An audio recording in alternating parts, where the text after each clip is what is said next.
नीरू का बेटा फौज में बड़ी पोस्ट पर था। वो हमेशा तैनाती में बाहर रहता। घर में अकेली नीरू बोरियत महसूस करती थी। नीरू की सहेलियों ने उसे सलाह दी कि वो अपने बेटे की शादी करवा दे। बहू के आ जाने से सब ठीक हो जाएगा। बेटा अपार, तू तो फौज में रहता है, मुझे घर में अकेलापन काटने को दौड़ता है। तू एक काम कर बेटा, शादी कर ले, फिर बहू के साथ मैं घर में आराम से रहूंगी।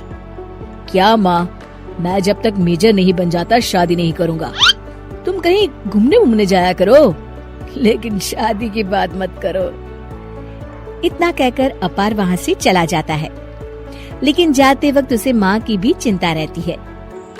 एक दिन दरवाजे की घंटी बजती है। नीरू दरवाजा खोलती है तो सामने एक सुंदर सी लड़की साड़ी पहनकर सर पर पल्लू रखकर खड़ी होती है। कौन हो तुम बेटा, और तुम्हें किसने भेजा है? मेरा नाम कंचन है और मैं आपके बेटे अपार की बीवी और आपकी बहू हूँ। तभी घर का फोन बजता है। नीरू फोन उठाती है तो अपार का फोन होता है। माँ, कंचन आ गई। वो आपकी बहू है माँ, और मैंने उससे शादी कर ली है। आप अकेली रहती है तो मैंने आपके लिए शादी कर ली माँ। अच्छा बेटा, बहू तो आ गई, बहुत सुंदर है।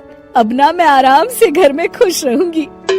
इतना कहकर नीरू जैसे ही कंचन की तरफ देखती है, वो उसके पैर छूती है। नीरू कंचन को आशीर्वाद देकर गले लगा लेती है। अगली सुबह नीरू सोकर उठती है तो अरे, सारा घर कितना चमक रहा है। इतनी सुबह घर का सारा काम किसने किया? तभी कंचन हाथ में स्वादिष्ट नाश्ता और चाय लेकर आती है और टिपॉय पर रखकर कंचन के पैर छूती है। बहू को देखकर नीरू काफी खुश हो जाती है। वो कंचन से कहती है, कंचन बेटा, आज मेरे घर में किटी पार्टी है। तुम मेरी सहेलियों के लिए कुछ अच्छा बना लेना।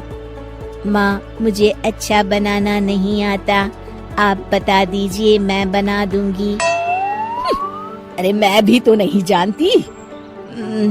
ऐसा कर, शाम को इटालियन खाना, सी फूड और चाइनीज खाना बना लेना, ठीक है?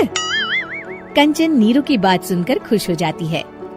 हाँ माँ, मैं तो ये सब बना सकती हूँ, आप चिंता ना करें। शाम को नीरू की सहेलियाँ आती हैं, जहाँ कंचन अकेले बनाए स्वादिष्ट खाना बनाकर खिलाती है। वो सारी सफाई कर सबको खुश कर देती है। कंचन अंदर किचन में जाती है कि तभी नीरू की सहेली बोल पड़ती है। अरे नीरू, तेरी बहू तो बड़ी परफेक्ट है, तेरी हर बात मानती है और सारा काम भी अकेले करती है, तुझे शिकायत का मौका भी नहीं देती। लेकिन क्या फायदा, बेचारी नीरू का जीवन तो बहू के आने के बाद भी बोरिंग का बोरिंग ही रहा। क्यों, ऐसा क्यों बोल रही है? अब तो मेरे साथ मेरी बहू भी रहती है। हाँ, रहती तो है, लेकिन मैं ऐसी लड़कियों को बहुत अच्छे से जानती हूँ। ये सारे काम इसलिए करती है कि तुझे लड़ाई करने का कोई मौका न मिले और तू फ्रस्ट्रेट हो जाए, समझी? नीरू भोली सूरत बनाकर कहती है। नहीं, मैं नहीं समझी। अरे, घर में सास बहू की लड़ाई ना हो तो घर भी भला घर लगता है क्या? मेरे घर में ही ले ले। सुबह से बहू के साथ लड़ाई में इतनी चहल पहल रहती है कि मन हमारा भी लगा रहता है और पड़ोसियों का भी। नीरू मन में सोचती है, बात तो सही है। अगर ये मेरी शिकायत के बिना ही हर काम कर देगी तो मैं क्या करूँगी? रात को नीरू सोने के लिए कमरे में जाती है, जहाँ कंचन उसके पैर दबाने लगती है। नीरू को अच्छा तो लगता है, लेकिन वो किसी भी तरह से उससे लड़ाई करना चाहती है। बहू, दर्द पैर में नहीं सर पर है और तू मेरे पैर दबा रही है। मैं सर दबा देती हूँ माँ जी। ये कहकर वो उसका सर दबाने लगती है। तू एक काम कर, मेरे लिए बादाम वाला दूध ले आ, जा। कंचन जाकर सास के लिए दूध ले आती है। अब नीरू उसे जो कहती कंचन झट से कर देती। बहू, जरा छत से जाले निकाल दे। जी माँ जी। कंचन 5 मिनट में ही पूरे घर के जाले साफ कर देती है। नीरू तो देखती की देखती ही रह जाती है।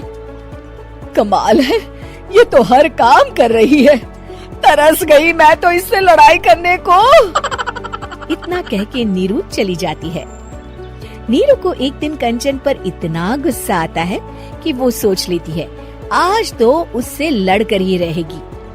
मौका देखकर नीरू कंचन को पैर से लंगड़ी देकर गिरा देती है, जिसके बाद जो होता है नीरू को विश्वास ही नहीं होता। जमीन में 2 भागों पर गिरी कंचन के सारे पुर्जे बिखर जाते हैं। स्प्रिंग और उसके अंदर से रंग बिरंगी लाइट जलने लगती है। तभी घर की घंटी बजती है। नीरू डरकर दरवाजा खोलती है तो सामने अपार खड़ा होता है। क्या हुआ माँ, तुम इतना डर क्यों गई? कंचन ने कुछ किया क्या? कुछ कहा क्या उसने? मैं अभी बताता हूँ। तभी अपार की नजर कंचन पर पड़ती है। अरे माँ, तूने ये क्या किया? कंचन को तोड़ दिया। तुम्हारी खुशी के लिए मैंने रोबोट को तुम्हारी बहू बनाकर भेजा था, जिससे तुम्हारी हर इच्छा पूरी हो और तुम खुश रहो। माँ, ये तो इंसान थी भी नहीं, इससे तो गलती हो ही नहीं सकती थी। फिर आपने इसे क्यों तोड़ा? क्या गलती थी इसकी माँ? बेटा, इसकी सबसे बड़ी गलती ये थी कि ये इंसानों की तरह सास से लड़ाई नहीं करती थी। अपार माँ की बात सुनकर हैरान रह जाता है।